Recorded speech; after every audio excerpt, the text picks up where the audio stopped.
যাত্রাবাড়ী থানার হত্যা মামলায় সাবেক রেলমন্ত্রী নুরুল ইসলাম সুজনকে আবারও 5 দিনের রিমান্ড দিলেন আদালত। তাছাড়া তেজগাঁও থানার হত্যা মামলায় সাবেক 4 এমপি, সাংবাদিক দম্পতি এবং সাবেক আইজিপি আব্দুল্লাহ আল মামুনকে গ্রেফতার দেখানো হয়েছে।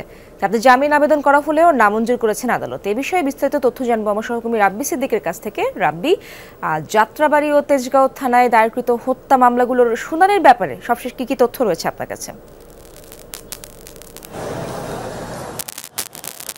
আপনি জানেন যে এই যে আসামি যারা সাবেক মন্ত্রী, এমপি, সেই সাথে সাংবাদিক, পুলিশ কর্মকর্তা, এবং এরা কিন্তু এর আগে কয়েক দফায় রিমান্ডে ছিল। মানে কয়েক দফায় বলতে অনেকের কিন্তু 5 দফায় 6 দফায় তারা রিমান্ডে ছিল। এবং এই যে এই রিমান্ডগুলোর পর আবারও তাদেরকে গ্রেফতার দেখানো হয়েছে। শেকড় থেকে শিখরে।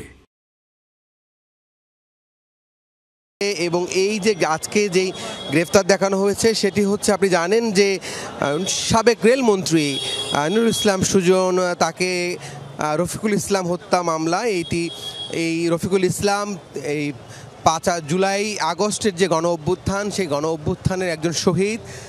রফিকুল ইসলামের পরিবার যাত্রাবাড়ী থানায় বাদী হয়ে মামলা দায়ের করে এবং সেই মামলায় গ্রেফতার দেখিয়ে রিমান্ড চায় পুলিশ, যাত্রাবাড়ী থানা পুলিশ, এবং 10 দিনের রিমান্ড আবেদন করলে আদালত 5 দিনের রিমান্ড মঞ্জুর করে। এছাড়া তেজগাঁও থানার হত্যা মামলায় গ্রেফতার দেখানো হয়েছে। আপনি জানেন যে সাবেক মন্ত্রী হাসানুল হক ইনু, রাশেদ খান মেনন, জুনায়েদ আহমেদ পলক, দীপু মনি, সেই সাথে সাবেক আইজিপি আব্দুল্লাহ আল মামুন এবং সাংবাদিক দম্পতি শাকিল আহমেদ এবং ফারজানা রূপা, এই প্রত্যেককে তেজগাঁও থানার হত্যা মামলায় গ্রেফতার দেখানো হয়েছে। এবং তাদের পক্ষে আইনজীবী ছিল, সে আইনজীবী এর বিরোধিতা করেছে, জামিন চেয়েছে, কিন্তু রাষ্ট্রপক্ষের আইনজীবীরা সে জামিনের বিরোধিতা করায় তাদের জামিন নামঞ্জুর হয়েছে এবং তাদেরকে কারাগারে পাঠানো হয়েছে।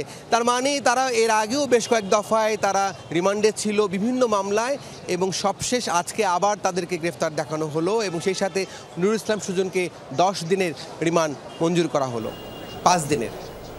রাব্বি, ধন্যবাদ আপনাকে।